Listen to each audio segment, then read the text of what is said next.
بسم اللہ الرحمن الرحیم۔ حضرت عثمان رضی اللہ تعالیٰ عنہ نے قرآن مجید جو جمع کروایا لکھوایا، قریش کی زبان میں۔ آپ جانتے ہیں کہ زبانوں میں تھوڑا تھوڑا فرق ہوتا ہے لہجے کے اعتبار سے۔ مثلا راولپنڈی والوں کی ہند کو مانسیرا، ایبٹ آباد، ہری پور، اٹک سب ہند کو ہے، لیکن اس میں لہجے کے اعتبار سے فرق ہے۔ نبی اکرم صلی اللہ علیہ وسلم نے قرآن مجید کو ان لہجات میں جو عرب کے مشہور لہجے تھے 7، ان میں پڑھنے کی ان کو اجازت دی تھی تاکہ آسانی رہے۔ بعد میں حضرت عثمان رضی اللہ عنہ کے زمانے میں، جیسے کل تفصیل عرض کر دی گئی، اختلافات سامنے ہیں، تو آپ نے قریش کی لغت جس پر اصل میں قرآن اترا تھا اس زبان پر قرآن مجید کو جمع کیا۔ اس میں وہ تمام قراتیں جس کا تعلق قرات کے ساتھ ہے، یہ مستقل علم ہے قراءات کا علم، تو وہ ساری کی ساری قراءات مصحف عثمان کے اندر اس کی گنجائش بنتی ہے، وہ ساری پڑھی جا سکتی ہیں اور نبی کریم صلی اللہ علیہ وسلم سے ثابت ہے۔ جیسے آپ حضرت عبدالباسط رحمۃ اللہ تعالیٰ کو، یہ دیگر قراء کو آپ سنتے ہیں کہ وہ مختلف قراتوں میں پڑھتے ہیں، مالک یوم الدین، ملک یوم الدین، تو یہ نبی اکرم صلی اللہ علیہ وسلم سے سب ثابت ہے۔ آج ہم درس نمبر 5 میں بات کرتے ہیں قرآن مجید پر نقطے اور اعراب، یعنی زبر، زیر، پیش اور جزم، شد، یہ چیزیں کب کس دور میں لگی۔ حضرت عثمان رضی اللہ تعالیٰ عنہ سے پہلے ہی حضرت عمر رضی اللہ تعالیٰ عنہ کے زمانے میں اسلام عرب ممالک سے نکل کر روم اور فارس، ہندوستان تک، چائنا تک صحابہ کرام کا جانا ثابت ہے، یہ پہنچ چکا تھا۔ پہلے عرب استاد ہوتے تھے، وہ قرآن مجید پڑھاتے تھے، تو حضرت عثمان رضی اللہ تعالیٰ عنہ کے زمانے میں جو مصحف قرآن تیار کروایا گیا اس کے اوپر نقطے نہیں تھے، اسی طرح حرکات و سکنات، زبر، زیر، پیش، جزم، یہ بھی نہیں تھی۔ تو وہ عرب لوگ تھے، وہ سمجھتے تھے معنی کو بھی اور الفاظ کو بھی۔ مصیبت تب پیش آئی کہ جب عجمی لوگ قرآن پڑھنے لگے اور پھر پڑھانے لگے، تو چونکہ وہ عربی سے واقف تو تھے نہیں، اس لیے ان کے لیے ان الفاظ کو پڑھنا جس کے اوپر کوئی نقطہ نہ ہو، تو اب دیکھیں نقطہ نہیں ہے تو جیم، ہا اور خا، یا با، تا اور ثا، اس میں کیسے فرق ہوگا؟ صاد اور ضاد میں، اسی طریقے سے سین اور شین میں، دال، ذال، را، زا، تمام حروف میں کیسے فرق ہوگا؟ تو اہل لسان اور اہل زبان تو سمجھ جاتے ہیں، لیکن عجمیوں کے لیے مشکل تھی۔ بعض دفعہ وہ قرآن پڑھنے میں ایسی غلطیاں کرتے تھے جس سے بالکل ہی قرآن کا مضمون اور مفہوم بدل جاتا، بلکہ کفر لازم آتا۔ مثلا ایک شخص نے قرآن مجید کی سورہ توبہ کی آیت پڑھی، جو اصل میں یوں ہے، ان اللہ بریء من المشرکین ورسولہ، رسولہ کی لام پر پیش ہے کہ اللہ تعالیٰ اور اس کا پیغمبر مشرکین سے بری ہیں۔ اس پر اعراب نہیں تھے، زبر زیر نہیں تھی، تو پڑھنے والے عجمی نے پڑھا ان اللہ بریء من المشرکین ورسولہ، لام کو زیر سے پڑھا تو اس کا عطف مشرکین پر ہو گیا، معنی یہ بنا کہ اللہ تعالیٰ بری ہے مشرکوں سے بھی اور اپنے پیغمبر سے بھی۔ یہ بڑی خطرناک صورتحال پیش آئی۔ حضرت علی رضی اللہ تعالیٰ عنہ کے شاگرد ابو الاسود دؤلی رحمۃ اللہ تعالیٰ علیہ تابعی ہیں، حضرت عثمان رضی اللہ عنہ کی شہادت کے بعد انہوں نے حروف کے اوپر نقطے لگائے تاکہ دال اور دال کا فرق ہو، عجمی لوگ اس کو سمجھ سکیں، را اور زا کا، صاد اور ضاد کا، باقی بھی حروف۔ بعد میں جو وقت گزرا اس میں اور آگے ترقی ہوئی، یہی ابو الاسود دؤلی رحمۃ اللہ تعالی علیہ کو حکم دیا حجاج بن یوسف نے کہ آپ اس پر اور بھی کام کریں، نقطوں کے بعد حروف کے اوپر زبر زیر پیش حرکات لگائیں۔ تو ابو الاسود دؤلی رحمۃ اللہ تعالی علیہ کے دو شاگرد ہیں، یحییٰ بن یعمر اور نصر بن عاصم اللیثی رحمۃ اللہ تعالی علیہ۔ ان شاگردوں کو ابو الاسود رحمۃ اللہ تعالی نے حکم دیا، انہوں نے حروف کے اوپر زبر زیر پیش جزم یہ علامتیں لگائیں تاکہ اگر آپ زبر پڑھیں گے تو اس کی علامت یہ ہوگی، زیر کی یہ ہوگی، حرف کی نیچے، اور پیش کی یوں ہوگی۔ صحابہ کرام رضوان اللہ تعالی علیہ مجمعین کے زمانے میں آیت کے مکمل ہونے پر 3 نقطے علامت کے لگائے جاتے تھے کہ یہاں آیت پوری ہو گئی، 2 نقطے اوپر نیچے اور ایک ان کے دائیں طرف بائیں طرف۔ بعد میں حجاج بن یوسف کے زمانے میں ان حضرات نے ان 3 نقطوں کو گول دائرے کی شکل میں تبدیل کر کے آیت کی علامت بنا دی۔ آج آسانی سے ہم سمجھ سکتے کہ یہاں آیت مکمل ہو گئی۔ اس کے بعد اور ترقی ہوئی، لغت عرب کے امام ہیں خلیل بن احمد فراہیدی، انہوں نے پھر حمزہ اور شد وغیرہ کی علامتیں مقرر کی۔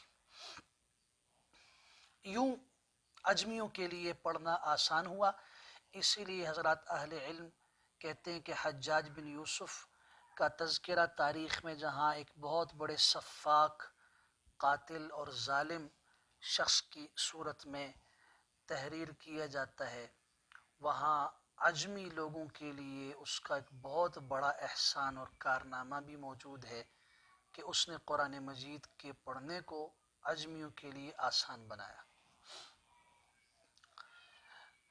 اس کے بعد مرحلہ آتا ہے قرآن مجید کی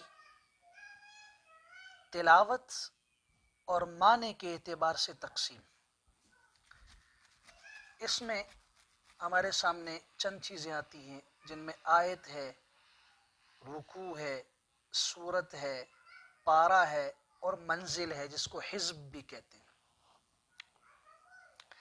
آیت یہ اکائی ہے قرآن مجید کی، چند حروف کا مجموعہ جس کا آغاز، ابتدا اور جس کی انتہا نبی کریم صلی اللہ علیہ وسلم نے خود متعین فرمائی ہو۔ یعنی آیت کا جو تعین ہے یہ کسی گرامر یا نحو کسی اصول کی بنیاد پر نہیں ہے، بلکہ خود رسول اللہ صلی اللہ علیہ وسلم نے متعین کیا ہے۔ کبھی کبھار یہ آیت جو حروف کا مجموعہ ہے انتہائی مختصر ہوتی ہے، جیسے الف لام میم آیت ہے، الف لام را، الف لام میم را، طٰہٰ، یاسین، یہ سب۔ اور کبھی کبھار آیت 10 جملوں پر بھی مشتمل ہوتی ہے، جیسے آیت الکرسی ہے، 10 جملوں پر مشتمل ہے۔ کبھی کبھار یہ آیت لمبی ہوتی ہے، جیسے قرآن مجید کی سب سے طویل آیت حروف کے اعتبار سے سورہ بقرہ کی آیت نمبر 282 ہے، جس کو آیت المدائنہ کہتے ہیں۔ سب سے چھوٹی آیت قرآن مجید کی حامیم، طٰہٰ، یاسین اور مدہامتان ہے۔ حروف مقطعات کے اعتبار سے حامیم، طٰہٰ، یاسین، اور غیر مقطعات میں مدہامتان سورہ رحمان کی آیت۔ قرآن مجید کی عظمت کے اعتبار سے سب سے عظیم ترین آیت وہ آیت الکرسی ہے، اور سب سے طویل کلمہ قرآن کا ایک لفظ وہ سورۃ النحل کا ہے فَأَسْقَيْنَاكُمُوهُ۔ خیر یہ آیت ہے کے بارے میں ہمارے سامنے کچھ معلومات ہیں۔ اس کے بعد رکوع آ جاتا ہے۔ رکوع میں کیا ہوتا ہے؟ چند آیتیں جن میں ایک مضمون مکمل ہو جائے۔ اس کی علامت حجاج بن یوسف ہی کے حکم پر مرتب کی گئی، اور وہ عین کی شکل میں آپ دیکھتے ہیں جہاں رکوع مکمل ہوتا ہے عین لکھ دیا جاتا ہے، اور اس کا مقصد یہ ہوتا تھا کہ رکوع میں چند آیتیں اتنی مقدار میں ہوتی ہیں کہ ایک رکعت کے اندر ان کو پڑھا جاتا ہے۔ فتاوی عالمگیری میں ہے کہ یہ رکوعات ایسے ہی نہیں ہیں، ان کے پیچھے بڑی محنت ہے۔ ان کو کیسے مرتب کیا گیا کہ اگر ایک ایک رکوع ایک ایک رکعت تراویح میں پڑھا جائے تو بآسانی قرآن 27ویں شب کو ختم ہو جاتا ہے، مکمل ہو جاتا ہے۔ قرآن مجید کے کل 540 رکوع ہیں، ان کو اگر آپ 20 رکعت پہ تقسیم کریں تو 27ویں شب کو قرآن مجید مکمل ہوتا ہے۔ اس کے بعد آ جاتی ہے بات سورت کے متعلق۔ سورت عربی کے لفظ سور سے لیا گیا ہے۔ سور کا معنی آتے ہیں دیوار، فصیل۔ سورت کو سورت اس لیے کہتے ہیں کہ جس طرح دیوار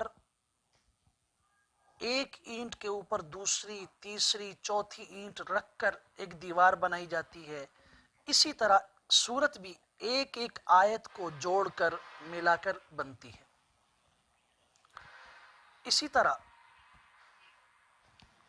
سور اور دیوار وہ شہر کی حد بندی کرتی ہے کہ یہاں شہر اس کی حد ہوتی، باؤنڈری ہے اس کی۔ اسی طرح سورت بھی ایک قسم کے مضامین کا احاطہ کرتی ہے۔ قرآن مجید کی کل 114 صورتیں ہیں، اور سورت شریعت کے اندر اسلام کی روح سے آیات کا وہ مجموعہ جس کی ابتدا اور انتہا، یاد ہے آپ کو کہ آیت میں حروف کا مجموعہ ہوتا ہے، سورت میں آیات کا مجموعہ جس کی ابتدا اور انتہا نبی کریم صلی اللہ علیہ وسلم نے خود متعین فرمائی ہو، اور اس کے ماقبل اور مابعد کے سے وہ الگ ہو، یعنی اس سے پہلے جو ہے وہ الگ صورت ہو اور اس کے بعد بھی دوسری صورت ہو اس سے الگ ہو۔ قرآن مجید کی سب سے چھوٹی صورت سورۃ الکوثر ہے، اور سب سے لمبی اور بڑی صورت سورۃ البقرہ ہے، 286 آیات پر مشتمل ہے۔ اس کے بعد آ جاتی ہے بات پارے کے متعلق۔ پارے کا تعین بھی بعد میں ہی ہوا۔ چند رکوعات پر مشتمل پارہ متعین کیا گیا، اور یوں 30 پارے بنائے گئے، اور اس کا مقصد یہ تھا کہ تاکہ ایک مہینے میں قرآن مجید ایک ایک روز کے حساب سے، ایک ایک پارے کے حساب سے مہینے میں قرآن مکمل ہو جائے۔ جیسے کہ عبداللہ بن عمر رضی اللہ تعالیٰ عنہ کی روایت ہے، نبی کریم صلی اللہ علیہ وسلم نے ان سے فرمایا تھا کہ قرآن مجید کو ایک ماہ میں ختم کیا کرو، مکمل کیا کرو۔ میں نے عرض کیا رسول اللہ صلی اللہ علیہ وسلم، میں تو اس سے زیادہ پڑھنے کی طاقت رکھتا ہوں۔ آپ نے فرمایا پھر ہفتے میں ختم کر دیا کرو۔ اس کے بعد ایک چھوٹی سی بات ہم آخر میں عرض کرتے ہیں، وہ ہے قرآن مجید کے پڑھنے کا طریقہ۔ قرآن مجید کو پڑھنے کے 3 طریقے ہیں: تحقیق، تدویر اور حدر۔ تحقیق کہتے خوب ٹھہر ٹھہر کر قرآن پڑھنا، جیسے قاری عبد الباسط صاحب رحمۃ اللہ تعالی علیہ پڑھا کرتے تھے۔ مثلا ہم پڑھتے ہیں اعوذ باللہ من الشیطان الرجیم، یہ تحقیق ہے، ہر حرف کو آہستہ آہستہ کر کے۔ اس کے بعد دوسرا درجہ ہے متوسط درجے میں، نہ بہت زیادہ ٹھہر کر نہ بہت تیزی سے، اس کو کہتے ہیں تدویر. جیسے فرض نمازوں کے اندر قرات کی جاتی ہے، حرمین شریفین کے ائمہ فرض نمازوں میں جو قرات کرتے ہیں. اس کے بعد تیسرا طریقہ ہے قرآن کے پڑھنے کا حدر، وہ ہے تیز قرآن مجید کو پڑھنا لیکن اصول اور قواعد کی رعایت رکھتے ہوئے. جیسے نماز تراویح کے اندر حرمین کے ائمہ عرب لوگ پڑھتے ہیں. ایک تو ہمارے ہاں کا انداز ہے، وہ تو کسی کھاتے میں ہے ہی نہیں.